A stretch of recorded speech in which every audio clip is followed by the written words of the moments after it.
కాండము 48వ అధ్యాయం ఒకసారి తీయండి.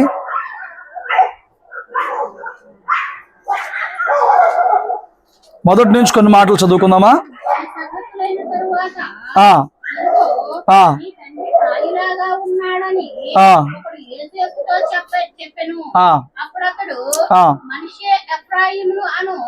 తన ఇద్దరు కుమారులను వెంట పెట్టుకొని పోగా, ఇదిగో నీ కుమారుడైన యోసేపు నీ వద్దకు వచ్చుచున్నాడని యాకోబునకు తెలుపబడెను. అంతటా ఇశ్రాయేలీయులు బలము తెచ్చుకొని తన మంచము మీద కూర్చుండెను. యోసేపును చూచి కానాను దేశమందలి లూజులో సర్వశక్తి గల దేవుడు నాకు కనబడి నన్ను ఆశీర్వదించి, ఇదిగో నీకు సంతానాభివృద్ధి పొందించి నిన్ను విస్తరింపజేసి నీవు జనముల సమూహమగునట్లు చేసి నీ తరువాత నీ సంతానమునకు ఈ దేశమును నిత్య స్వాస్థ్యముగా ఇచ్చేదనని సెలవిచ్చెను. ఇదిగో నేను ఐగుప్తుకు రాకమునుపు నీ వద్దకు రాకమునుపు ఐగుప్తు దేశంలో నీకు పుట్టిన నీ ఇద్దరు కుమారులు నా బిడ్డలే. రూబేను షిమియోను వలె ఎఫ్రాయిము మనష్షే నా బిడ్డలై ఉందురు. స్తోత్రం చెప్పండి.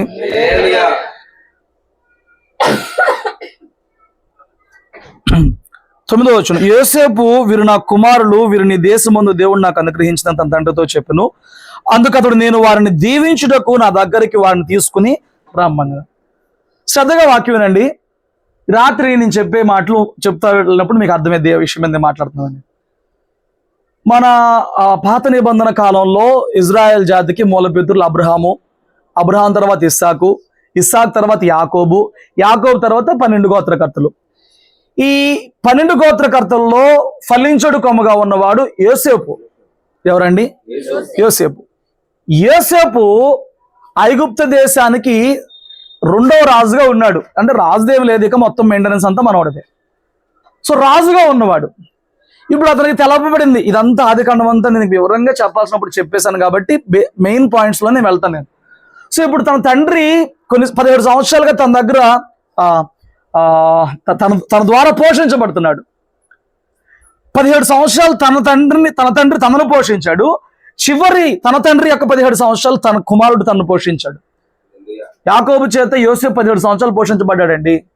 దేవుడు కరెక్ట్గా మళ్ళా యోసేపు చేత యాకోబుని 17 సంవత్సరాలు పోషించాడండి. అయిపోయింది. ఇప్పుడు ఆయన కాయలా పడ్డాడు, అంటే మరణానికి సమీపిస్తున్న వాడిగా ఉన్నాడు. ఈ వర్తమానం ఎవరికి తెలిసింది? రాజుగారికి తెలిసింది. రాజుగారు అంటే తన కొడుకే యోసేపుకి తెలిసినప్పుడు ఇప్పుడు యోసేపు తన ఇద్దరు కుమారుల్ని పట్టుకుని, యోసేపుకి మనష్షే ఎఫ్రాయిం అని చెప్పిన 2 కుమారులు ఉన్నారు. 2 కుమారులను పట్టుకుని పరుగు పరుగున తండ్రి దగ్గరికి వెళ్తున్నాడు. కొంత దూరం రథం మీద వెళ్ళాలి. రథం మీద కాడి నుంచి మళ్ళా ఆయన దిగి ఆ ఏరియాలో నడుచుకుంటూ వెళ్ళాలి. రథం మాత్రం ఎక్కడలే స్పీడ్కి వెళ్తుంది. ఆ రథం మీద దిగిన కాడి నుంచి అసలు 2 పిల్లలు పట్టుకుని పరుగు పరుగున వెళ్తున్నాడు. ఎందుకు వీళ్ళు పరుగుని తీసుకెళ్ళాడయ్యా అని చెప్పనంటే, తన తండ్రి తన బిడ్డలని దీవిస్తాడు. ఏం చేస్తాడండి? దీవిత్వం అంటే మనకేదో మంత్రాలు ఉన్నట్లుగానో లేకపోతే వాకులు ఉన్నట్టుగానో దుర్గాష్మన్ బాబా, దుర్గమంగళి బాబా, ఇంకా ఏదో వచ్చిన మంత్రాలు చెప్పినట్లుగా ఏదో కాదు, ఏదో ఉన్న వాక్కులు పలికేసినట్టు కాదు. యాకోబు దేవుని అభిషేకమును కలిగి, దేవుని అభిషేకము ద్వారా తన ముందు నిలబడిన వారి గతమును బట్టి భవిష్యత్తును బట్టి ఎరిగిన వాడే, వారి భవిష్యత్ వాక్కును వారి జీవితంలో జరగబోయేది ప్రవచించేవాడుగాను దీవించేవాడుగా ఉన్నాడు అనమాట. హల్లెలూయా. ఏదో పెద్దవాడు కదా కాస్త దీవిస్తాడులే, పెద్దవాడని కాదు, దీవిస్తాడని కాదు. వాస్తవంగా చూడు, తన కుమారుడి చేత తను పోషించబడుతున్నాడు. తనకంటూ పాస్తి ఏమి లేవు. దేశంలో తన కుమారుడు రాజుగా ఉంటే తన కుమారుడితో పోషించబడుతున్నాడు. రాజుగా ఉన్నవాడేమో ఆ ముసలి వృద్ధాప్యంలో ఉన్నవాడికి, కళ్ళు సరిగా కనబడిన వాడికి, తన బలం మీద తను లేచి కూర్చోలేని వాడి దగ్గరికి, రాజుగా ఉన్నవాడేమో ఆ ముసలోడి దగ్గరికి పరుగు తీసుకెళ్తున్నాడు.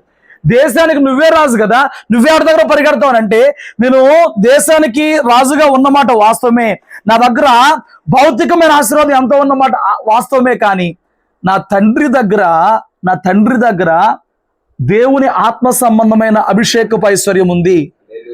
హల్లెలూయా.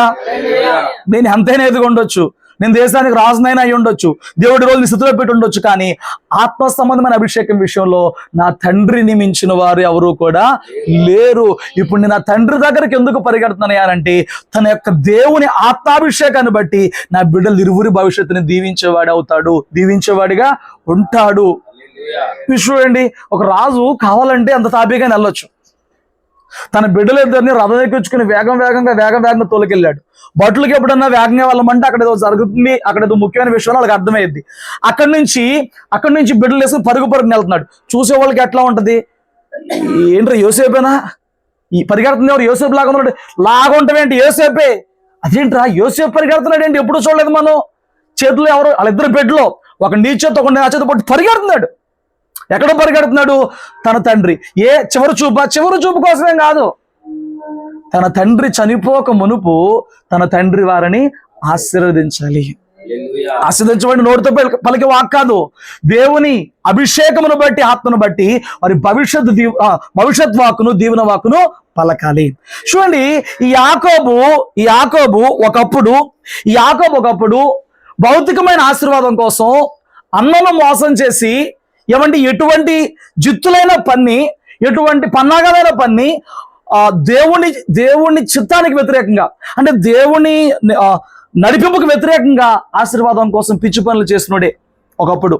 కానీ దేవుడు తనకి ప్రత్యక్షమైన తర్వాత, దేవుడు తనను తాను బయలుపరుచుకున్న తర్వాత యాకోబు ఆత్మీయ స్థితి, ఆ రాత్రి దేవుడు దర్శనంలో కనబడి ఆ తలగడ కింద రాయి పెట్టుకున్నప్పుడు నుచ్చును కనబడి అక్కడ దేవుని ఆశీర్వాదం పొందుకున్న ఆ రోజు నుంచి ఈ రోజుకి అతని ఆత్మీయ స్థాయి ఎలా పెరిగిపోయింది అంటే, ఆశీర్వాదం కోసం జిత్తులేయడం కాదు, ప్రాగ్లాడటం కాదు, ప్రార్థించడం కాదు, ఇతరులను ఆశీర్వదించే స్థాయికి, తన బిడ్డలను ఆశీర్వదించే స్థాయికి, ఇంకా చెప్పాలంటే రాజులను ఆశీర్వదించే స్థాయికి వచ్చాడు.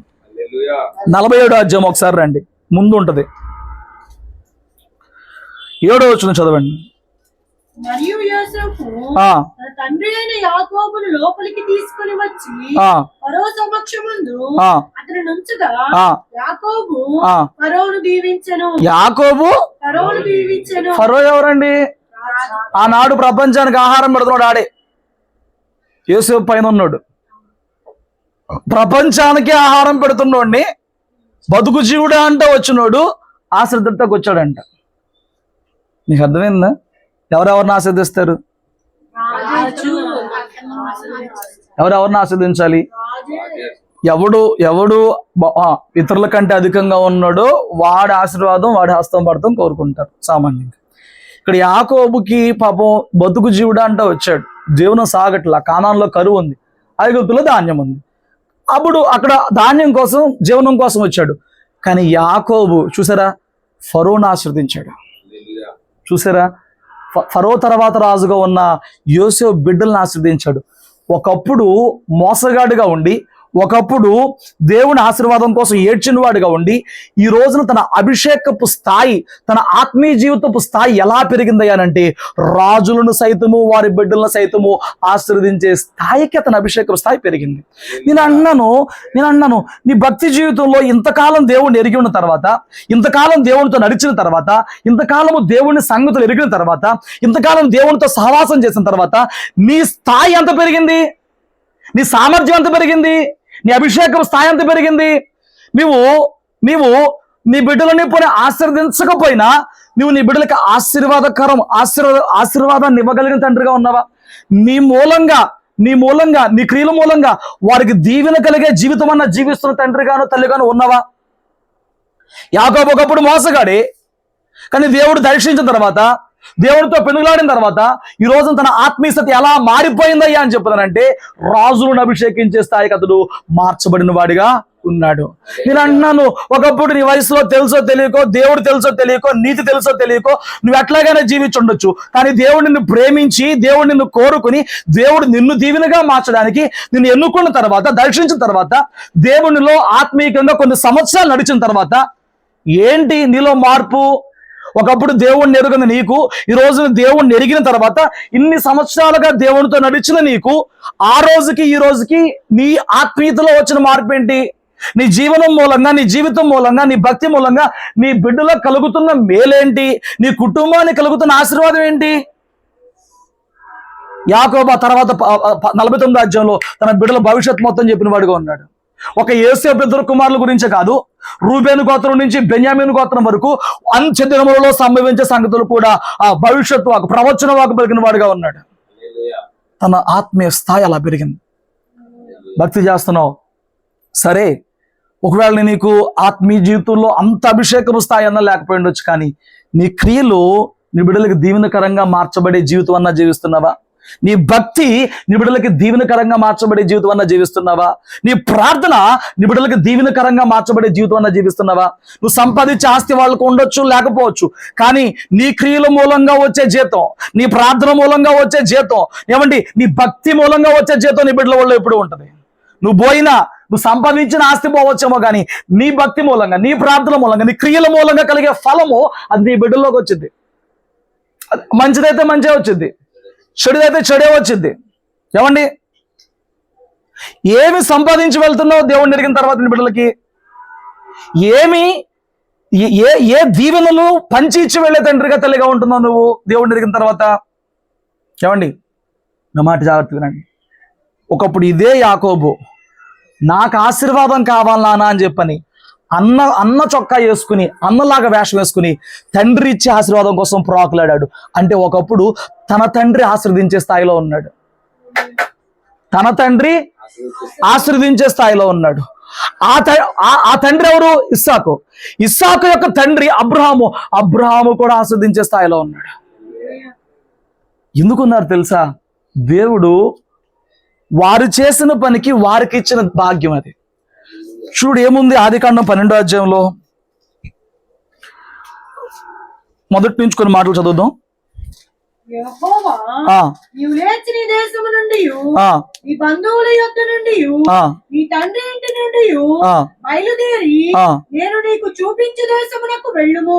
నిన్ను గొప్ప జనముగా చేసి నిన్ను ఆశీర్వదించి నీ నామమును గొప్ప చేయుదును. నువ్వు ఆశీర్వాదంగా ఉంటావు. మనం కూడా ఉండాలా వద్దా?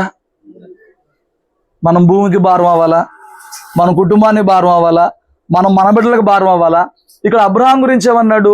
నువ్వు ఆశీర్వాదంగా ఉంటావు, నువ్వు ఆశీర్వాదంగా ఉందువు, నువ్వు ఆశీర్వాదంగా ఉంటావు అన్నాడు. అబ్రహాము తన కొడుకులిద్దరికి, ఇష్మాయిల్కి ఇస్సాకి ఆశీర్వాదకరంగా ఉన్నాడు. ఇస్సాకు తన కొడుకులిద్దరికి ఆశీర్వాదకరంగా ఉన్నాడు. యాకోబు తన బిడ్డలందరికీ ఆశీర్వాదకరంగా ఉన్నాడు. నీవు, నేను, మనము మన బిడ్డలకి ఆశీర్వాదకరంగా ఉండగలిగే భక్తి చేస్తున్నామా?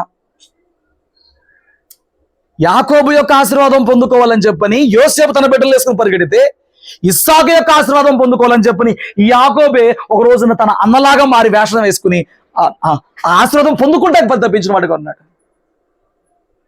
వాళ్ళ నాన్నగారు ఇస్సాకు వాళ్ళ నాన్నగారు అబ్రహాం అంట దేవుని మాటను బట్టి ఇక్కడ మనం చూస్తే నువ్వు ఆశీర్వాదంగా ఉంటావు. ఎప్పుడు ఉంటావు? ఎప్పుడు ఉంటావు? ఎప్పుడు ఉంటావు? నీ ఇంట్లో విగ్రహాలన్నీ తీసేసి కేవలం ఆ పూజా గది స్థానంలో బైబిల్ పెడితే ఏమన్నా ఆశీర్వాదకరంగా ఉంటావా?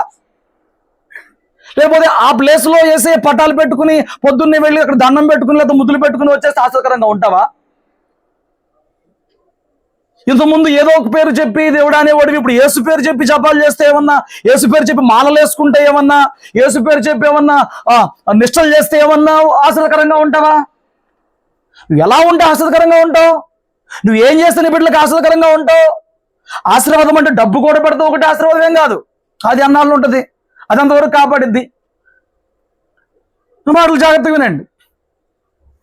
నువ్వు ఆశీర్వాదకరంగా నీ బిడ్డలకు ఉండాలంటే ఏం చేస్తూ ఉంటావు? ఏమండి కాస్త కాస్త ఆశ అవ్వకుండా మంచి వాళ్ళు సెలెక్ట్ చేసుకుని తల కొంత వాళ్ళ కానుకలు ఎత్తా ఉంటే వాళ్ళ చర్చలకి డబ్బులు ఎత్తా ఉండి నీకు ఆశీర్వదకరం, నువ్వు నీ బిడ్డలకు ఆశీర్వదకరంగా ఉంటావా? ఇవన్నీ చిన్నపిల్లల మెంటాలిటీలో, ఇవన్నీ సండే స్కూల్ పిల్లల భక్తిలో.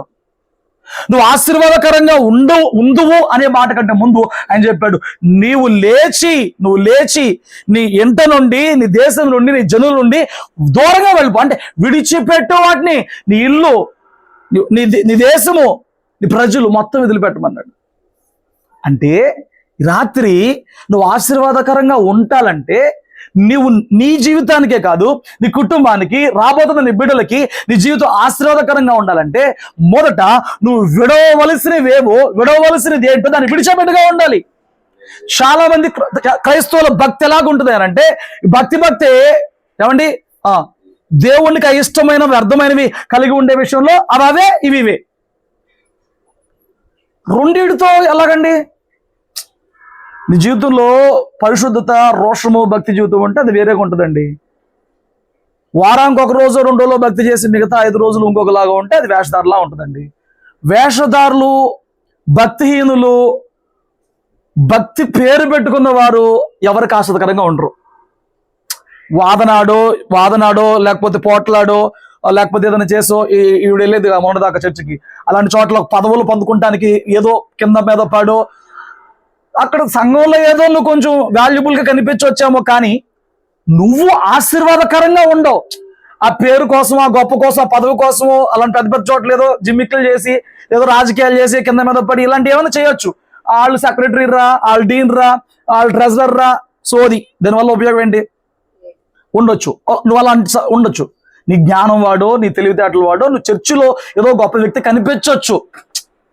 నువ్వు ప్రజలకు కనిపించినంత మాత్రాన నీ బిడ్డలకి నీ క్రియలు ఆశీర్వాదకరంగా మారాలిగా. నీ భవిష్యత్తు, నీ క్రియల సారము నీ బిడ్డలకు ఫలంగా మారాలిగా. మారాలంటే ఇక్కడ ప్రభు ఏం చెప్తున్నాడు? ఏమండి, కొన్ని ప్రాంతాలు, ఆచారాలు, కొన్ని ప్రదేశాలు, కొన్ని మనుషులు మొత్తం వదిలిపెట్టమంటున్నాడు. ఈ తండ్రి ఇల్లు అంటే పితృపారంపర్యంగా వస్తున్న ఆచారాలు, నీ దేశం అంటే కొన్ని ప్రాంతాలు, ఏమండి సినిమా హాల్లో, త్రాగుళ్ళు, కొన్ని మంది దాకా సహవాసాలు, వాళ్ళ ఇల్లు దూరం చేయాలి. ఏమండి నీ బంధువులు అంటే కొన్ని మనుషులకు దూరం అయిపోవాలి. విడిచిపెట్టు, అప్పుడు ఆశ్చర్యకరంగా ఉంటావు. నువ్వేం విడిచిపెట్టాలి రాత్రి? అది నీకు దేవుడికి స్పష్టంగా తెలుసు.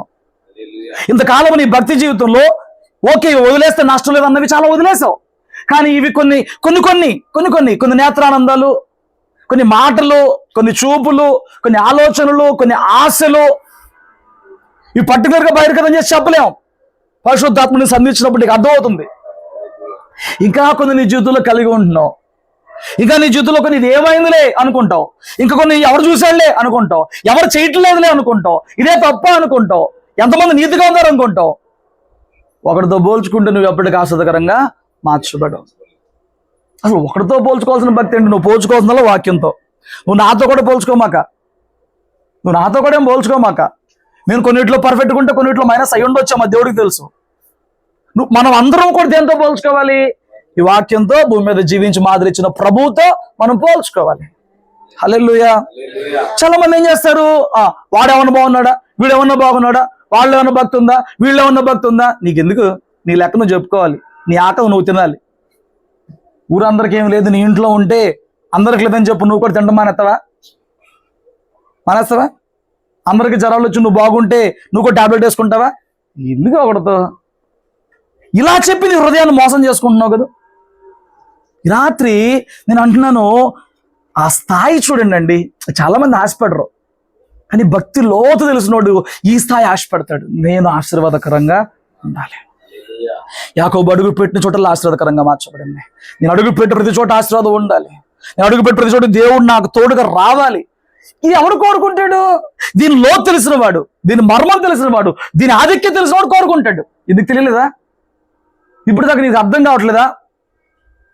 అబ్రహాముకి చెప్పంగానే వినాలి. చెప్పంగానే మారు మాట ఎదురు మాట్లాడకుండా, నువ్వెవరవి, నీ పేరేంటి, గొడవ చేయకుండా, అసలు నువ్వే దేవుడివి, ఈ గొడవ పెట్టకుండా నన్ను ఆశీర్వదిస్తావా, నువ్వు దేవుడివా, టక్కున మొత్తం వదిలిపెట్టి వచ్చాడండి. హల్లెలూయా. నేను అంటాను, మామూలుగా సందర్భాన్ని బట్టి, ఒకవేళ నేను రమ్యతో మాట్లాడి, రమ్య ఒక 4 రోజులు మీ అమ్మోళ్ళ ఇంటికి వెళ్ళమాక అని అంటాను. అయ్యా వెళ్ళకుండా చక్కగా ప్రార్థన చేసుకో అంటాను. ఏం చేసిద్ది అంటే? ఎంతవరకు? ఇక్కడే పక్కనే వచ్చిద్ది. నేను ఏదో పెట్టాను, 4 రోజులు నువ్వు పుట్టింటికి వెళ్ళమాక ఏదో చెప్పాను. ఇప్పుడు ఇక్కడ పక్కన కీడు జరిగిద్దని కాదు, ఏదో భక్తిలో ఒక మాట చెప్పాను, అక్కడ వెళ్ళమాక అని చెప్పాను. ఇప్పుడు ఇక్కడ దాకా వచ్చిద్ది, ఏమనిపించింది ప్రాణం? సరే 4 రోజులే కదా, ఓర్చుకుందాం అనుకుంటూ ఓర్చుకోవచ్చు. అబ్రహాము ఇక్కడ వదిలిపెట్టేసి వెళ్ళిపోతే నెల తర్వాత 2 నెలల తర్వాత లేదు, జీవితం వేరైపోతుంది. జీవితం వేరైపోతుంది. మళ్ళీ నాన్నను చూడ్డం, మళ్ళీ అన్నలను చూడ్డం, మళ్ళీ ఆ దేశాన్ని చూడ్డం, ఏదో ఫ్లైట్లో వెళ్ళి చదువుకుని 2 ఏళ్ళ తర్వాత వచ్చేలాగేం కాదు. దేవుడు మాట్లాడినప్పుడు వదిలిపెట్టాడండి, వదిలిపెట్టాడు. నువ్వు ఆశీర్వాదకరంగా ఉండాలనంటే ఈ భక్తి చాలు, ఇవి ఇంకా ఉంచుకుంటాను, వీటితోనే అడ్జస్ట్ అవుతాను, ఇవి ఇంకా నా జీవితంలో ఒక భాగమైపోతే ఒక సాధారణ క్రైస్తవులాగా ఉంటాను అనుకుంటే ఒక సాధారణ క్రైస్తవులాగానే ఉంటావు. ఏమండి, ఈ భాషతో ప్రార్థన చేయించుకుందాం, ఆ భాషతో ప్రార్థన చేయించుకుందాం, ఆ సంఘానికి వెళ్దాం, ఆ మందిరానికి వెళ్దామా. నేను అన్నాను, ఎక్కడికి వెళ్తే నీ రోగం పోవాలంటే నువ్వు మానాల్సిన మానాలి కదా. ఇప్పుడు ఒక ఆర్ఎంపీ డాక్టర్ దగ్గరికి వెళ్ళాం, వాడు టెస్టులు చేశాడు. టెస్టులు చేసిన తర్వాత పలానా చోట టెస్టులు తీసాం, టెస్టులు తీసుకొచ్చి రిపోర్ట్ చూపించి చెప్పాడు, నీకు లంగ్స్ లేదు ఇన్ఫెక్షన్ వచ్చిందని చెప్పాడు. నాకు లంగ్స్ ఇన్ఫెక్షన్ వస్తాం ఏంటి, ఇది అసలు మంచి డాక్టరే కాదు. ఇంకో చోటుకి వెళ్ళావు అనుకో, నీ లోపల ఉన్న దాన్ని బట్టే స్కాన్ చేసి చెప్తాడు ఏ డాక్టర్ అయినా. ఇప్పుడు నీలో లోపం ఉందనుకో, నీకు ఏ భాష ప్రార్థన చేస్తే ఉపయోగం? నీలో అవిధేయత ఉందనుకో, నీవు భక్తిలో హీనత ఉందనుకో, నీ నీతిలో లోపం ఉందనుకో, నీ నమ్మకత్వంలో లోపం ఉందనుకో, నీ ప్రార్థనా జీవితంలో లోపం ఉందనుకో, నువ్వు ఎక్కడికి వెళ్తే ఉపయోగం అండి? నువ్వు ఏ డాక్టర్ దగ్గరికి వెళ్ళినా నీ లోపం సరి చేసుకోవాలి ఫస్ట్. వాడు చెప్తాడు, నీకు లంగ్స్ ఇన్ఫెక్షన్ వచ్చింది, సిగరెట్లు మానే, ఐస్లు తింటాం మానే, ఏసీలో ఎక్కువ ఉంటాం మానే, ఏమండి బస్సులు తడవద్దు. వాడు చెప్తాడు, ఈడేం డాక్టర్ ఐస్లు తినవద్దు అంటాడు అని అనుకుంటే అవదో. నువ్వు ఎన్ని డాక్టర్లు మార్చినా నువ్వు మారాలి. నువ్వు ఎన్ని వాక్యాలు విన్నా, ఎన్ని సంఘాలకు విన్నా నువ్వు మారాలి. నువ్వు విడవాల్సినవి కొన్ని ఉన్నాయి, అవి విడవాలి అంతే. అయిపోద్ది. అప్పుడు ఆర్ఎంపీ దగ్గర పని అయిపోద్ది. ఇక స్పెషలిస్ట్లు ఎవడు అక్కర్లా. స్తోత్రం చెప్పు. నా పోలికి మీకు అర్థమైందా? నువ్వు మానాల్సింది మానేస్తే స్పెషలిస్ట్లే అక్కర్లా, ఆర్ఎంపీ దగ్గర కూడా పని అయిపోద్ది. ఈడేంటన్నీ మానేమన్నాడు, వీడు ఆర్ఎంపీ వీడికేం తెలియదు అని అంటే అటు చదువు ఆడికి ఉంటది, ఆడి స్థాయి ఆడికి ఉంటది. స్తోత్రం చెప్పు. మా గారికి ఏం తెలియదు అనుకుంటే నువ్వు ఎక్కడికే వెళ్ళు, వాక్యం ఇదేగా. నా వయసు తక్కువే, నా అనుభవం తక్కువే అయి ఉండొచ్చు, కానీ వాక్యం ఇదే. నువ్వు ఎక్కడికి వెళ్ళిన ఫార్ములా ఇదే, నువ్వు ఎక్కడికి వెళ్ళిన సిద్ధాంతం ఇది. ఏ స్కూల్కి వెళ్ళినా 2 రోజులు 4 వచ్చింది. నువ్వు 2 లక్షలు పో స్కూల్కి పంపించినా 5 6 30 వచ్చింది. బోర్డింగ్ స్కూల్ కాబట్టి 5 6 29, అక్కడికి వెళ్తే 5 6 30 ఉండదు. నువ్వెక్కడికి వెళ్ళావని కాదు, నీలో లోబడే మనస్తత్వం ఉందా? ఇది తప్పు అని చెప్పినప్పుడు విడిచిపెట్టే మనస్తత్వం నీకుందా? ఉండాలే గాని నువ్వు నేను దేవుని పరిశుద్ధతను పొందుకుని దూరం దూరంగా చెడుకు జరగాలి, చెడు నుంచి వేరవ్వాలి, చెడుని విడిచిపెట్టాలనే మనసు తాపత్రయం నీకు ఉండాలే కానీ నేను అంటున్నాను, దేవుడు నిన్ను కూడా రాబోయే రోజుల్లో ఆశీర్వాదకరంగా ఉంచుతాడు. ఆశీర్వాదకరంగా నీ కుటుంబానికే కాదు, నీ సంఘానికి కూడా ఆశీర్వాదకరంగా ఉంచుతాడు. నీ బంధువులు కూడా ఆశీర్వాదకరంగా ఉంచుతాడు. విడిచిపెట్టాలి. దేవుడు మాట్లాడినప్పుడు ఏమండి, అబ్రహామునికి చెప్పుకుంటమే, కానీ ఆ ప్లేస్ లో ఉన్నోడికి అర్థమైంది ఎంత సాక్రిఫైస్ చేశాడో, ఎంత విడిచిపెట్టాడో. ఈరోజు చాలా మందికి వాళ్ళ జీవితంలో చేసే తప్పని తెలుసు, అనే తప్పని తెలుసు, ఆలోచించే తప్పని తెలుసు. కనీసం ప్రభువా నేను ఈ బలహీనతలో ఉన్నాను కదా, నన్ను క్షమించు, నాకు సహాయం చేయనుకోని నోటితో చడకపోతే నువ్వు ఎప్పటికీ అలాగుంటావు. నువ్వు ఎప్పటికీ ఆశీర్వాదకరంగా ఉండలేవు. ఆశీర్వాదకరంగా ఉండలేవు. నువ్వు విడవాలి, గుర్తుపెట్టుకో. 2, ఇప్పుడు అబ్రహాము ఆశీర్వాదకరంగా ఉండడానికి అన్ని విడిచిపెట్టి అమ్మటిచ్చాడు. ఇస్సాకు తన బిడ్డలను ఆశీర్వదించే స్థాయికి ఎలాగొచ్చాడు? కళ్ళు కనబడకపోయినా ఆ చిన్నవాడిని ఆశీర్వదిస్తే అన్నాడు, నేను ఆశీర్వదించేసా, వాడు ఆశీర్వదించబడిన వాడు అయిపోయాడు చిన్నోడు అన్నాడు. వాడు ఆశీర్వదించబడిపోయాడు నా ఆశీర్వాదం మూలంగా. ఎలాగ మరి ఇస్సాకు ఎలాగ ఆశీర్వదించే స్థాయికి వచ్చాడు? ఇస్సాకు ఎలాగ ఆశీర్వాదకరంగా మారాడు అని అంటే, ఇస్సాకు దగ్గర తండ్రికి విధేయత చూపించిన మనస్తత్వం ఉంది. తండ్రికి ఏం చూపించాడండి? 4 ఏళ్ల వయసులో అవడం చూపిస్తాడు, 10 ఏళ్ల వయసులో అవడం చూపిస్తాడు అంటే ఆగుతాడు. 15 వచ్చినాక, 20 వచ్చినప్పుడు, 25 వచ్చినప్పుడు ఇప్పుడు ఏమైంది? అప్పుడు లోబడిన వ్యక్తికి ఇప్పుడు ఏమైంది? ఎవరం వచ్చిందా? గర్వం వచ్చిందా? ఎవరం వచ్చింది. ఎలాంటి ఎవరం ఇది? ఇక పెరిగావు కాబట్టి అమ్మ మాట వినమాకు, ఇక పెరిగావు కాబట్టి నాన్న మాట వినమాకు. ఇదా ఏమండి? 18-20 ఏళ్ల వయసు ఉన్న ఇస్సాకుని తీసుకెళ్తే బలిపీఠం మీద పడుకోబెట్టినప్పుడు 120 ఏళ్ల ముసలోడు ఈయన, ఎవరు? అబ్రహాము. 20 ఏళ్ల పొడుచోడు ఆయన. ఎవరికి బలం ఉంటుందండి? చేతులు కట్టేస్తున్నప్పుడు మౌనంగా, యేసయ్య ఎట్లాగైతే సులువు మీద మౌనంగా ఉన్నాడో, ఇస్సాకు నోరు తెరవకుండా మౌనంగా ఉన్నాడు. అంతే. విధేయత చూపించడం రావాలి. ఈ అంశం మీద నేను చాలాసార్లు మాట్లాడే, విధేయత అంటే ఎలాగుంటుంది. విధేయత చూపించడం రావాలి. నేను అన్నాను, ఇస్సాకు విధేయత చూపించాడు. నువ్వు ఈ రోజున నీకు పైన భర్త ఉంటే భర్తకి, నీ పైన అధికారులు ఉంటే అధికారులకి, నీకు తల్లిదండ్రులు ఉంటే తల్లిదండ్రులకి, నీకు సేవకుడు ఉంటే సేవకుడికి, నువ్వు నీ పైన ఉన్న వారికి విధేయత చూపించడం. మళ్ళీ విధేయత అంటే మళ్ళీ పిచ్చాటలు కాదండి. పిచ్చి చెప్పినప్పుడు వద్దని చెప్పగలగాలి, తప్పు చెప్పినప్పుడు వద్దని చెప్పగలగాలి. వారికి విధేయత చూపించడం నీకు వస్తే, రాగలిగితే. ఏమండి, ఇప్పుడు విధేయత అంటే మీకు అర్థంలో చెప్తాను. మీ ఆయనకి ఇక్కడ దగ్గరలో అక్కడ తిరణాలు పెట్టి వెళ్ళాలనిపించింది. మనం ఏమో దేవుడు నమ్ముకున్న వాళ్ళు మనం ఆ తిరణాలకి వాటికి వెళ్ళకూడదు. ఏ తిరణాలకైనా వెళ్ళకూడదు. గుణదాల తిరణాల, మేరీమా తిరణాల, మనకి క్రైస్తవుల తిరణాల్లో ఉండవు, పుణ్యక్షేత్రాల్లో ఉండవు, ఏముండవు. మీ ఆయనకి తెలియదు ఈ విషయం. మీ ఆయన వచ్చన్నాడు, రావే గుణదాల తిరణాలకి వెళ్దామంటే వెళ్దామని మనసులో ఉంది. ఇప్పుడు వెళ్ళాను అనుకో, ఎందుకు వెళ్ళావమ్మా అంటే మా ఆయన రమ్మని చెప్పేద్దాం. అది అది అది అది నిజమైన భక్తి అయిద్దా? నువ్వు ముందు నీ భర్తకి ఏం చెప్పాలి? ఏమయ్యా, మనకి తిరణాల్లో ఉండో, మనకి పుణ్యక్షేత్రాలు ఉండో, వాక్యం అంటే చెప్తుంది, ఎందుకు అనవసరంగా వెళ్ళటం, భక్తి చేస్తున్నా, నువ్వు ముందు అక్కడ చెప్పాలి. నా భర్తకు నీ విధేయత చూపించు, గొడవే ఆడొద్దు కానీ చెప్పాలి. హల్లెలూయా, శ్రద్ధగానే అసలు ముందు చెప్పాలి. చెప్పినప్పుడు పోనీలే, దీని భక్తిని ఎందుకు పాడు చేయడం అని చెప్పి నీ భర్త అనుకుంటే ఓకే. లేదో రావాల్సిందంటే లోపల తప్పలేదు, లేదు రావాల్సిందంటే వీళ్ళు తప్పలేదు. వస్తావా రావా, ఆస్తి ఏదో తెలిపో, ఏం కాదు, దేవుడు చూసుకుంటాడు. అప్పుడు అది విధేయత. అసలు విధేయత ఏంటి? మనసులో ఉంది, మా ఆయన సినిమాకి వెళ్దామని అడిగితే బాగుండు, నేనైతే చూడకూడదు, ఆయనకి విధేయత చూపిస్తే దీన్ని కూడా చూడొచ్చు. కొంతమంది ఉన్న ఆ వాక్యాలను ఎంత చక్కగా వాడుకుంటారు. స్తోత్రం చెప్పండి. నువ్వు ముందు అపోజ్ చేయాలి. నీ పైన ఉన్నవాడు నువ్వు అపోజ్ చేసినా లేదు చేయాల్సిందే అన్నానంటే, అప్పుడు ఆ ప్రైమరీ ప్రిన్సిపల్ కింద నువ్వేం చేయాలి? ప్రభువా, నా భర్తకు లోబడాల్సిన నాకు బాధ్యత ఉంది కాబట్టి నేను లోబడుతున్నాను, ఇందులో ఏమైనా ఉంటే నువ్వే చూసుకొని చెప్పని అప్పుడే చెప్పాలి. హల్లెలూయా. నీకు విధేయత చూపించడం వచ్చా? విడిచిపెడతాం రావాలి. విధేయత చూపించడం రావాలి. విడిచిపెడతాం వచ్చా? విధేయత చూపించడం వచ్చా? ఏమండి, ఇస్సాకు విధేయత చూపించిన తర్వాత ఇస్సాకు ఎక్కడికి వెళ్తే అక్కడ దేవుడు వెళ్ళాడండి. దేవుడు వెళ్ళాడు. ఇస్సాకు అనమాలి దేవుడు వెళ్ళాడు. దేవుడు తోడుగా ఉన్నాడు. అబ్రహాం చచ్చిపోయినాక తోడుకున్నాడు. వచ్చి చెప్తున్నాడు, మీ నాన్నలాడదేం భయపడమాక, నేను ఆశీర్దిస్తాను నిన్ను. ఎందుకయ్యా, ఎందుకు ఆశీర్దిస్తావు? ఇస్సాకు ఒకటి తండ్రి ఆశీర్వాదం కుమారుడి మీద ఉంది, తను వ్యక్తిగతంగా చేసుకున్న క్రియల ప్రభావం తన మీద ఉంది. హల్లెలూయా.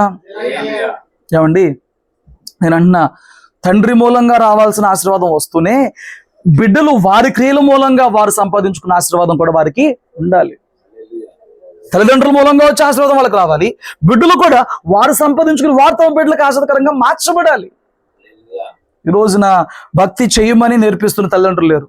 ఇది తప్పు అయితే ఇది తప్పు అని చెప్పి వాళ్ళని ఆ భక్తి నడిపించే తల్లిదండ్రులు లేరు. నువ్వు బిడ్డలు చేసే తప్పు అని చెప్పకపోతే నువ్వు సరైన తండ్రివి కాదు, సరైన తల్లివి కాదు. కొంతమంది తల్లిదండ్రులే బిడ్డలను చెడగొట్టేవారుగా ఉంటారు. అసలు ఇది ఒక మాట ఉంటుందండి, ఈ మాట నాకు చాలా ఆశ్చర్యం వేస్తుంది. 2వ దినవృత్తాంతాలు 22 అనుకుంటా, ఒకసారి తీయండి. 2వ దినవృత్తాంతాలు 22 3వ వచనం చూడండి. దుర్మార్గంగా ప్రవర్తించడానికి అతని తల్లి అతనికి నేర్పించుచూ వచ్చిందంట. తల్లి ఏమి నేర్పించాలండి? అక్కడే ఉంది దుర్మార్గత నేర్పించిందంట. బిడ్డకి దుర్మార్గత నేర్పించిందంట. నువ్వేం నేర్పిస్తున్నావు? నువ్వు కూర్చోపెట్టేం దుర్మార్గం నేర్పించక్కర్లా. నువ్వేం చేస్తావు? నీ భర్తకు నోరు లేనోడు అనుకో, మాట్లాడలేడు అనుకో, నీ బిడ్డలు చిన్నప్పుడు నేను చదువుతున్నప్పుడు నీ భర్తను అక్కడ నుంచోబెట్టి, నీ భర్తను గుమ్మలో నుంచోబెట్టి, నీ భర్తను ఇంట్లో నుంచోబెట్టి, నువ్వు నీ భర్త మీద ఎగబడతాం కనుక వాళ్ళు చూసారనుకో, నువ్వు కూర్చోబెట్టేలా చేయాలమ్మా అని చెప్పక్కర్లా. నువ్వేమి నేర్పిస్తున్నావో తెలుసా? దుర్మార్గత నేర్పిస్తున్నావు. నీ బిడ్డలకు దుర్మార్గత నేర్పిస్తున్నావు. వాడొక రాజు, ఆ తల్లి రాణి, ఆ రాణి అయిన తల్లి ఆ కొడుక్కి ఆడు దుర్మార్గంగా నేర్చుకుంటే రాజ్యంలో ప్రజలు ఏమైపోవాలండి? ఈరోజు నీ కొడుకు అంటోడే రేపొద్దున ఒక ఇంటివాడు అవుతాడు, ఒక భార్యకి భర్త అవుతాడు, ఒక బిడ్డలకి తండ్రి అవుతాడు.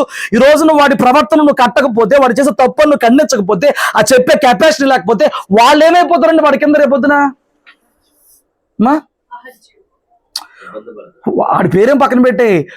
ఇప్పుడు వాళ్ళే నీ కుమారుడికి నువ్వు దుర్మార్గము రాకుండా ఖండించకపోతే, వాడి నీతిలో ఉంచకపోతే, క్రమంలో ఉంచకపోతే, రేపొద్దున వచ్చే తరం ఆ భార్య బిడ్డలు ఏమైపోతారండి? వాళ్ళు ఆశీర్వాదకరంగా ఉంటారా? నీ బిడ్డలు, నీ బిడ్డ కుటుంబానికి ఆశీర్వాదకరంగా ఉంటాడా? నీ కుమార్తె ఇంటికి ఆశీర్వాదకరంగా ఉంటుందా? తలనొప్పిగా ఉంటారు. నేర్పించకపోతే, వాళ్ళు నేర్పించే మనసు ఉన్నప్పుడు వాళ్ళకి విధేయత లేకపోతే, వాళ్ళు నేర్చుకునే స్థితిలో ఉన్నప్పుడు నువ్వు దుర్మార్గంగా ప్రవర్తించి నీ ప్రవర్తన వాళ్ళ మీద ప్రభావం చూపిస్తే వాళ్ళ భవిష్యత్తు ఏమైందండి? ఏమండి, 20 ఏళ్ళు 25 ఏళ్ళు నిన్ను చూసి పెరిగారు, నీ ప్రవర్తన చూసి పెరిగారు, నీ మూర్ఖత్వం చూసి పెరిగారు, నీ దుర్మార్గం చూసి పెరిగారు, నీ నిర్లక్ష్యానికి పెరిగారు. ఇప్పుడు వచ్చి ఏమండి పాస్టర్ గారు ప్రార్థన చేయండి, మీ పాపం వల్ల ఎట్టగానే మారాలంటే ఎలాగా? ముందు నువ్వు మారాలి, నువ్వు ప్రార్థన చెయ్యాలి. ఆ భారం తీసుకెళ్ళి ఎవరి మీద వేయొద్దు? సేవకుడి మీద వేయొద్దు. సేవకుడు బాధ్యత ఏంటి? సువార్త చెప్పడం, నీ ఉన్న బాధ ప్రార్థన చేయడు. గొర్రెల్ని కనాలి. వాక్యం అదే కదా. గొర్రెలు ఏం చేస్తాయి? గొర్రెల్ని కాంటాయి. ఇప్పుడు నిన్ను బలంగా తయారు చేయడం వరకే మా పని. స్తోత్రం చెప్పు. నేను అన్నాను, నువ్వు ఎలా నేర్పించావు నీ బిడ్డలకి? వాళ్ళ బిడ్డలకి ఏమవ్వాలి? నీ ప్రవర్తన, నీ క్రియలు నీ బిడ్డల మీద ఎంత ప్రభావం చూపిస్తుంది? నేను అన్నాను, ఆ ప్రభావం అక్కడతో పోదే, వారి బిడ్డలు తరం పాడైపోతుంది కదా. అబ్రహాం ఇస్సాకు ఏం నేర్పించాడంటే బలిపేటపు అనుభవాలు నేర్పించాడు. ఇస్సాకు విధేయుడిగా నేర్చుకున్నాడు. ఆ 18 ఏళ్ల వయసులో అడుగుతున్నాడు, తండ్రి కట్టెలు ఉన్నాయి, నిప్పు ఉన్నాయి. ఆ వయసులో భక్తి చేసేవాడు ఎవడండి అసలు?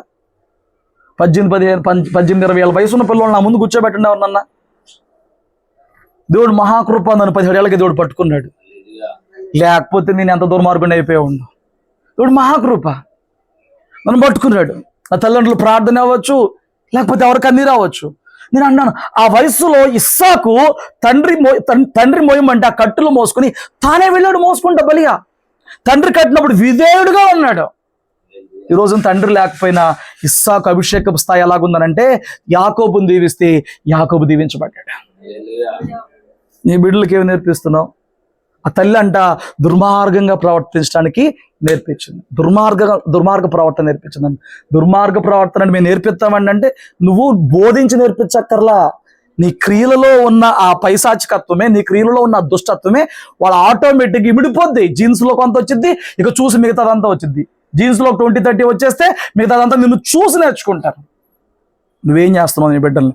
చూడండి, ఇక్కడ ఒక చోట ఉంటుంది వాక్యం, 1వ రాజుల గ్రంథం,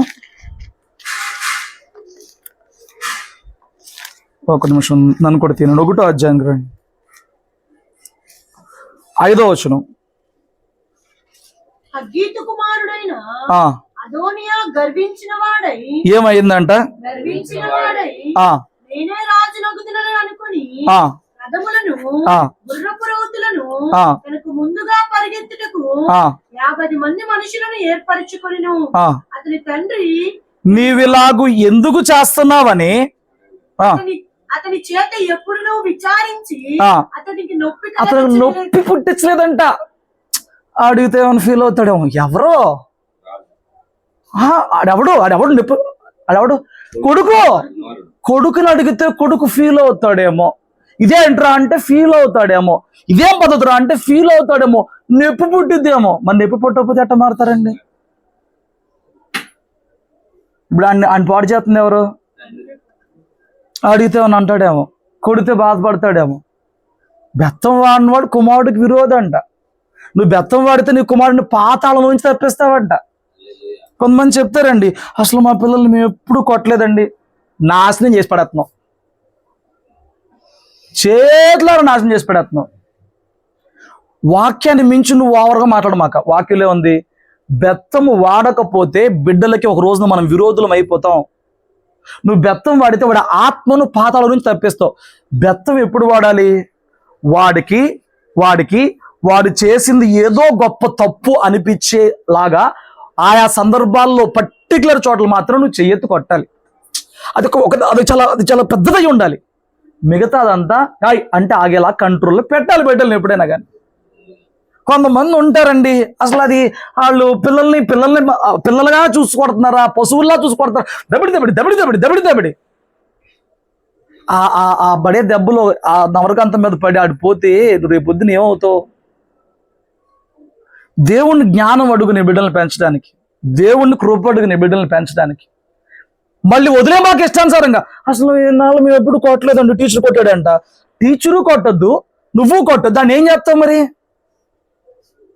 టీచర్ కొట్టద్దండి, ఎడదేరనుకున్నా స్కూల్లో మా అబ్బాయిని కొట్టారంట. కొడతారా బాబా, మమ్మల్ని ఎరగొట్టేసేవాళ్ళు. ఇప్పుడు కొట్టే స్కూల్ లేదేగా, జోలపాడే స్కూల్లే.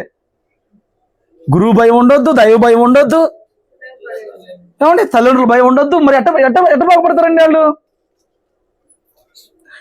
ఇప్పుడు దావీదు రాజు, దావీదు చెప్పాలి, నా తర్వాత నేను పలానా వాడిని రాజుగా నిర్ణయిస్తున్నాను, అభిషేకిస్తానని చెప్పని దావీదు చెప్పాలి. దావీదు ఇంకా వయసులో ఉన్నాడు కాబట్టి ఇంకొంచెం బలం ఉంది కాబట్టి దావీదు ఇప్పుడు డిసైడ్ చేయలే, ఇంకెవరైనా డిసైడ్ చేయలే. ఇప్పుడు వీడేమనుకుంటాడు, అదే ఏమనుకుంటున్నాడు, నేనే రాజును అవుతాను అనుకుని 50 మంది పరివారాన్ని వేసుకుని రథాన్ని వేసుకుని వెళ్తాడు అనమాట. ఈ మ్యాటర్ తెలియదా రాజుకి? తెలిసిందంట. తెలిసినప్పుడు ఏం చేయాలి?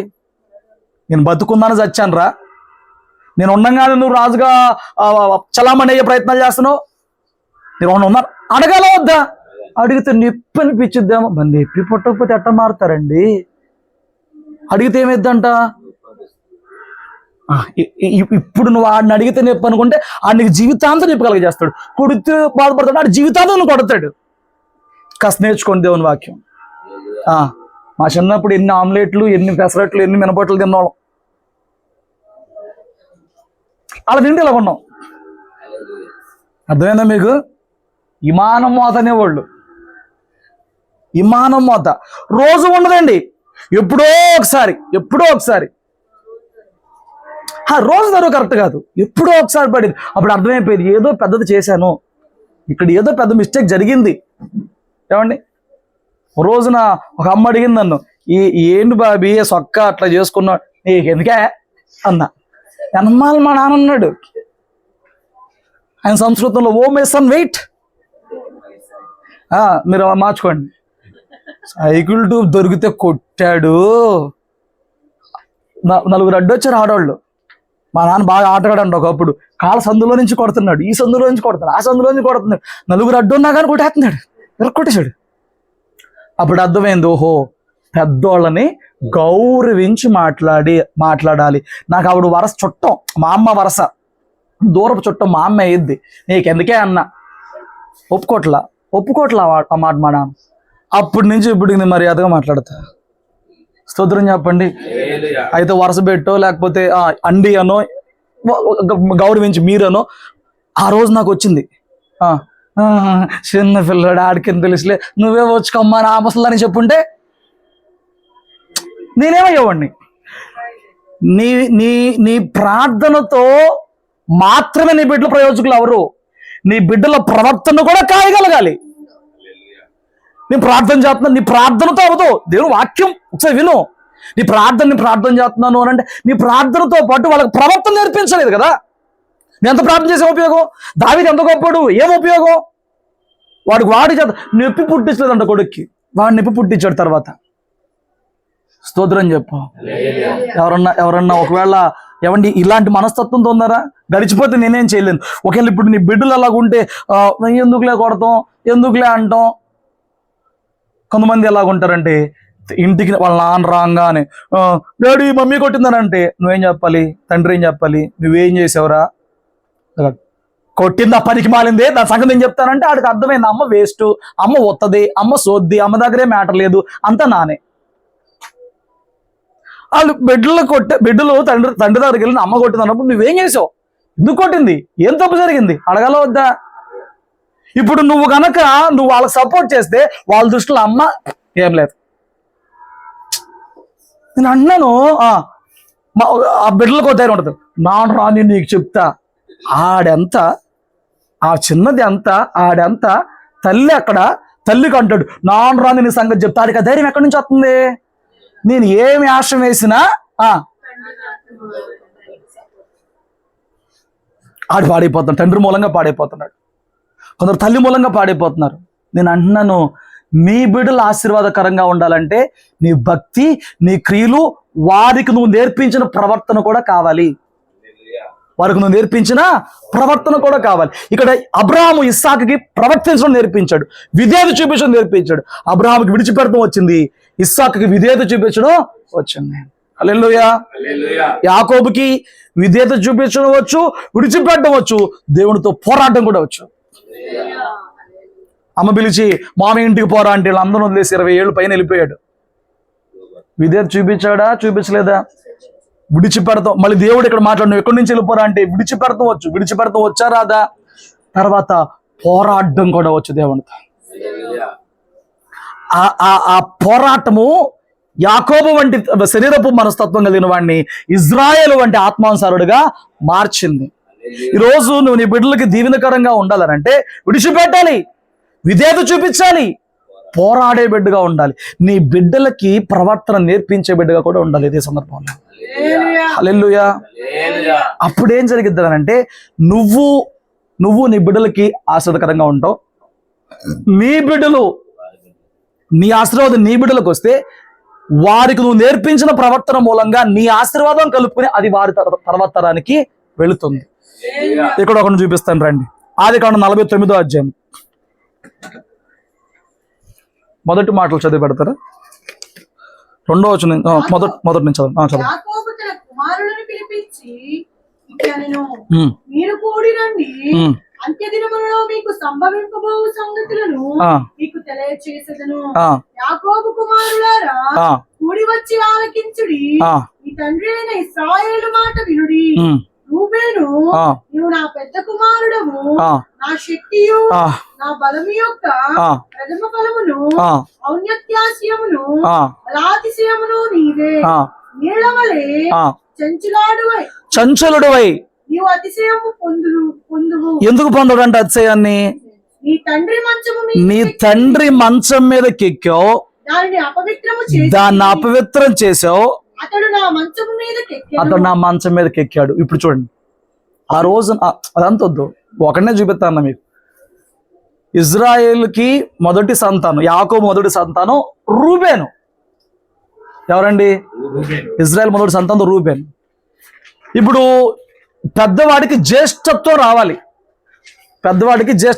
మీకు చాలాసార్లు చెప్పే జ్యేష్ఠత్వం అంటే 9 మంది, ఇప్పుడు 10 మంది కొడుకులు ఉన్నారు అనుకో, 11 సెంట్లు స్థలం ఉందనుకో, పెద్దోడికి 2 సెంట్లు ఇచ్చి మిగతా వాళ్ళకి 1 సెంట్ ఇస్తారు. ఏంట్రా జ్యేష్ఠత్వం అంటారు. సో ఇక్కడ ఏం జరుగుతుందంటే రూబేను చంచలుడు అయిపోతాడు. అంటే స్థిరుడు అవడు, నిలకడ ఉండడు, అతిశయం పొందడు, గొప్పవాడు అవడు. ఇప్పుడు దీవించాడా శపించాడా కొడుకుని?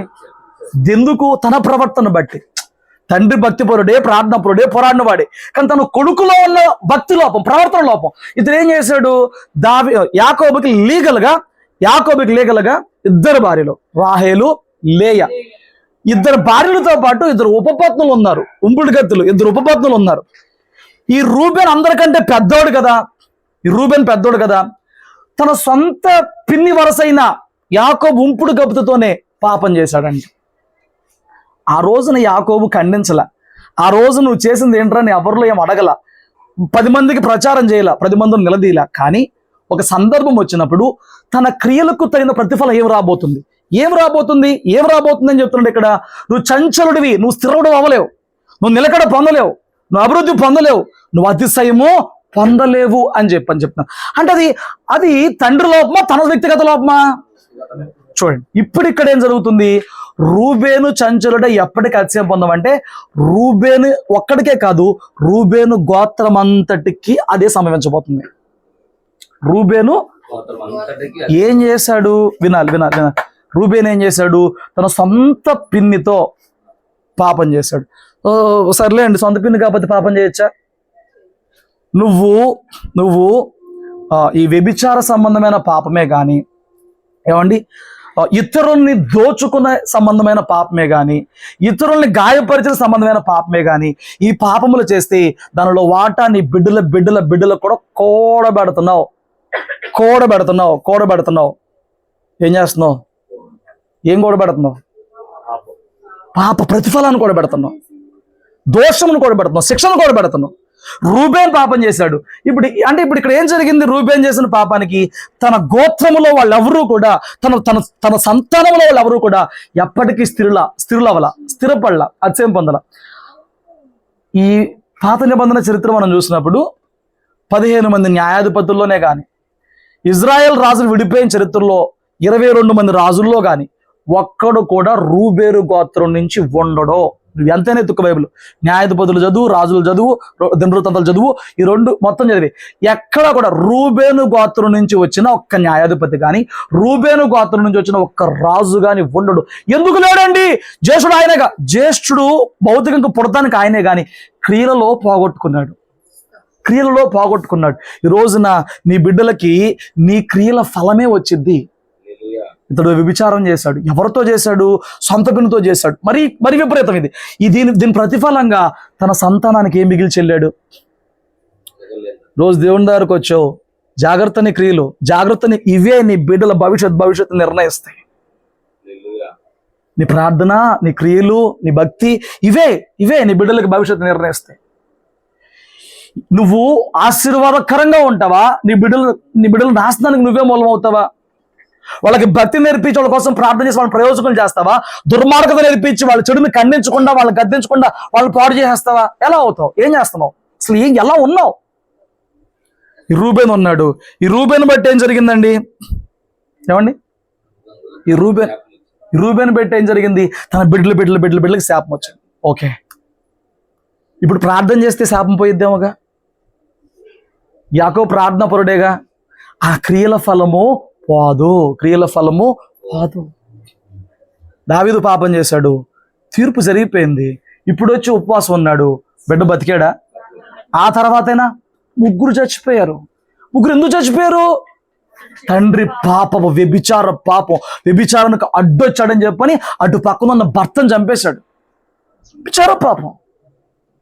రోజున దేశమంతా ఇదే వ్యభిచారము, దొంగతనములు, దోచుకోవడాలు, కూనీలు చేయడాలు, ఆవేశంలో, ఉద్రేకంలో, క్షణికావేశంలో చేస్తున్నారు.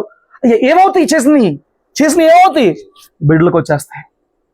ఆకానొక్కడు పాపం చేశాడు.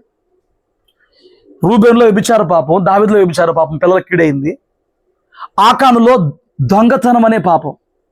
దేవుడు అవి అపవిత్రమైనవి, ముట్టొద్దు అని చెప్పి అన్నాడు. తెచ్చి డేరా కింద పెట్టుకున్నాడు. ఎవడు చూశాడండి? అసలు ఆ మిగతా సైనికులు ఎవరికైనా తెలుసా? ఎంతమంది వెళ్ళారు? ఎంతమంది అక్కడ ఎవరికన్నా కానీ ఆ బంగారం అక్కడ ఉందని, వెండి అక్కడ ఉందని తెలుసా? దేవుడికి తెలుసు. నువ్వు దాచిపెట్టిందేంటో, నువ్వు దోచుకుందేంటో, నువ్వు అన్యాయం చేసిందేంటో, నువ్వు అక్రమం చేసిందేంటో, నువ్వు దొంగతనం చేసిందేంటో అది ఎవరికి తెలియదు, దేవుడికి తెలుసు. దేవుడు ఏం చేయబోతున్నాడంటే ఆ శాపం బిడ్డల ఒళ్ళోకి వేస్తున్నాడు. ఆకాను ఒకడే పోయాడా? ఆకాను భార్య, ఇద్దరు ఉన్న బిడ్డలు మొత్తం నాశనం అయిపోయారు, మొత్తం చనిపోయారు. ఏం కూడబెడుతున్నాం బిడ్డలకి? ఏమండి, గెహజీ దైవ సేవకుడి దగ్గరే ఉన్నాడు. ఏమండి, కనీసం దైవ సేవకుల దగ్గరన్నా భయం లేకుండా నోటుకు వచ్చిందల్లా చెప్పేసేసి నీ వ్యక్తిత్వం నువ్వు అలా ఉంచుకుంటే ఏమండి దేవుడు ఊరుకుంటాడా? తను బిడ్డలకి కుష్టివ్యాధి తెచ్చిపెట్టిన వాడిగా ఉన్నాడు. కుష్టివ్యాధి వచ్చేసింది బిడ్డలకి. బిడ్డలు లేదు, తండ్రి వాళ్ళకి శాపంగా మారాడు. ఆకాను బిడ్డలకి శాపంగా మారాడు. రూబేన్ బిడ్డలకి శాపంగా మారాడు. ఇజ్రాయేల్ మొట్టమొదటి సౌలును బట్టి సౌలుతో పాటు 3 కుమారులు ఒక్క పూట చచ్చారు కొండ మీద. తండ్రి బిడ్డలకు శాపంగా మారాడు. ఒక తల్లిగా, ఒక తండ్రిగా నీవు ఉన్నట్లయితే ఈ రాత్రి ఇంతకాలం దేవునితో నడిచిన తర్వాత అంతకంతకు దేవునితో నడిచి మెరుగై సహవాసంలో బలపడి నువ్వు మరింత పరిశుద్ధపరచబడి మరింత బలం పొందుకుని నీ బిడ్డలకి నీవు ఆశీర్వాదకరంగా ఉంటున్నావా? నీ బిడ్డలకు అండైన తండ్రిగా అండైన తల్లిగా ఉండగలుగుతున్నావా? నీ బిడ్డల భక్తిని దేవుళ్ళ నిలబెట్టిన తండ్రిగా నిలబెడుతున్న తల్లిగా ఉంటున్నావా? వాళ్ళ అవిధేయతలను ఖండిస్తూ కీడును ఖండిస్తూ వాళ్ళ భవిష్యత్తు వారి బిడ్డలకు శాపంగా మారకుండా ఆపగలుగుతున్నావా? యాకోబు చూడండి, యాకోబు దగ్గరికి పరుగున వృద్ధాప్యంలో ఉండి చావబతుకున్నాడని చెప్పని తెలిసినప్పుడు యోసేపు రాజే పరుగున వచ్చాడనంటే అతని అభిషేకం స్థాయి. ఒకప్పుడు మోసగాడై ఉండొచ్చు, ఒకప్పుడు అన్నను మోసం చేసి ఉండొచ్చు, ఒకప్పుడు తండ్రిని మోసం చేసి ఉండొచ్చు, ఒకప్పుడు మామను మోసం చేసి ఎంతమందిని మోసం చేసిన వాడైనా దేవుడు దర్శించిన తర్వాత, దేవుడు మాట్లాడిన తర్వాత మార్చుకున్నాడు, నేర్చుకున్నాడు, కట్టుకున్నాడు. ఈ రోజున అతని స్థితి ఎలా పెరిగిందనంటే అభిషేకం ఎలా పెరిగిందని ఆశీర్వదించే స్థాయికి వచ్చాడు. ఇన్నాళ్ళ నుంచి దేవునిలో ఉన్నావు, ఏం కూడా పెడుతున్నావు? ఇన్నాళ్ళ నుంచి దేవునితో నడుస్తున్నావు, దేవుని వాక్యం వింటున్నావు, దేవుని సన్నిధికి వస్తున్నావు, దేవుణ్ణి ఎరిగి ఉన్నావు, ఏం కూడబెడుతున్నావు? ఏం సంపాదించి పెడుతున్నావు? ఏం సాధించి పెడుతున్నావు? సంపాదించి పెడతామంటే ఏముందంటే 2 కంపులు కులిస్తే నీ బిడ్డలకి ఎంత కూడబెట్టొచ్చు, కానీ అది ఆశీర్వాదం ఇద్దా? ఆశీర్వాదం అంటే నేను చెప్తుంది నీ క్రియల మూలంగా వచ్చింది, నీ భక్తి మూలంగా వచ్చింది, నీ ప్రార్థన మూలంగా వచ్చింది. నీ బిడ్డలకి ఏమి ఇచ్చి వెళ్తావు? నీ బిడ్డల భవిష్యత్తుని ఎరిగి. ఏమండి, నాకు ఒక సేవకుడు ఆయన వాక్యం చెబుతుంటే విన్నాను. వాళ్ళ అమ్మంట చెప్పిందంట, ఇంకొక 2-3 రోజులు చనిపోద్ది అనుకున్నప్పుడు ఏమో చెప్పిందంట, ఆయన నేను దేవుడి దగ్గర ప్రార్థన చేస్తాను, దేవుడు చెప్తున్నాడు ఈ ఆంధ్ర రాష్ట్రం మొత్తంలో దేవుడు నేను బలంగా వాడుకోబోతున్నాడు అంటారంటే అప్పటికి అతను అప్పటికి ఒక చిన్న సాధారణ పాస్టర్ అంట. తల్లి దేవుని దగ్గర అడిగి కుమారుడు భవిష్యత్తును పొందుకుని కుమారుడికి చెప్పింది, దేవుడు నాకు చెప్తున్నాడు నాన్న, నువ్వు గొప్ప సేవకుడివి అవబోతున్నావు. ఈ రోజున అతను గొప్ప సేవకుడు అయిన తర్వాత ఎవరో కదా ఎడ్వర్డ్ విలియమ్స్ గారు, ఆయన ఒక రోజు చెప్పాడు, నా తల్లి నాకు ఈ మాట ఎప్పుడో చెప్పింది. భవిష్యత్తును చూశారు, తమ బిడ్డల భవిష్యత్తును దేవునిలో చూడగలిగారు, దాన్ని చెప్పి వాడిని భద్రపరచగలిగారు, వాడిని కాపాడగలిగారు. హల్లెలూయా. మరి యేసుని నమ్ముకుని ఏం చేస్తున్నావు? యేసుని నమ్ముకుని ఏం సాధిస్తున్నావు? యేసుని నమ్ముకుని ఏం కూడబెడుతున్నావు? ఏం తయారు చేస్తున్నావు? ఏమి ఇచ్చేళ్తున్నావు? చూసుకో. యాకోబు లాగా ఉంటావో, యాకోబు కుమారుడైన మొదటి వాడైన రూబేన్ లాగా ఉంటావో చూసుకో. ఇస్సాకు లాగా ఉంటావో, విధేయత చూపించిన ఇస్సాకు లాగా ఉంటావో, ఏమండి ఆకాను, ఆ సౌలు, ఆ గ్యాజీ వాళ్ళలాగా ఉంటావో చూసుకో. వీళ్ళేమో దీవెన కారణంగా ఉన్న తల్లిదండ్రులు, వీళ్ళేమో శాపానికి కారణంగా మాదిరిగా ఉన్న తల్లిదండ్రులు. ఎంచుకుంటావు? ఏ ఎంపికలో ఉంటావు? విడవాల్సిన విడిచిపెట్టేస్తే ఏం చేయాలండి? విడిచిపెట్టేస్తే ఈరోజు దేవుడు నీతో మాట్లాడుతున్న విషయాలకి విధేయత చూపిస్తే, దేవుని దగ్గర పెనుగులాడి ఆశీర్వాదాన్ని పొందుకుంటానికి నువ్వు సరిచేసుకుంటే, నిలబెట్టుకుంటే అబ్రహాము, ఇస్సాకు, యాకోబుల్లాగా నువ్వు నీ బిడ్డలకు ఆశ్వాదకరంగా ఉంచుతావు. అపవిత్రమైన దూరంగా ఉంచితే, ఇదిగో ఈ రూబేను, ఈ దావీదు, ఈ సౌలు అపవిత్రమైన వాటి జోలికి పోయారండి. సౌలు కర్ణపిశాచాల దగ్గర పోయాడు. దేవునిలోకి వచ్చిన తర్వాత ఇక అన్య సంబంధమైన ఆచారములు, నమ్మకములు, విశ్వాసములు, పితృ పారంపర్యమైన విడిచిపెట్టాలి. సౌలు కర్ణపిశాచాల దగ్గర పోయాడండి. ఆ శాపం అంట బిడ్డలు 3 చచ్చారు. అతనితో పాటు బిడ్డలు 3 చచ్చారు. నువ్వు అపవిత్రమైన వాటికి ఈరోజు దూరంగా ఉండు, ఈ లోక సంబంధమైన వాటికి దూరంగా ఉండు, నీ బిడ్డలకు దీవెన సంపాదించి పెట్టు. హల్లెలూయా. అటు కృప, అట్టి భాగ్యం వాక్యం ఉన్న ప్రతి బిడ్డకి, కుటుంబానికి దేవుడు సంపూర్ణంగా కలగజేయును గాక. ప్రార్థన చేసుకుందాం తల్ల వంచండి.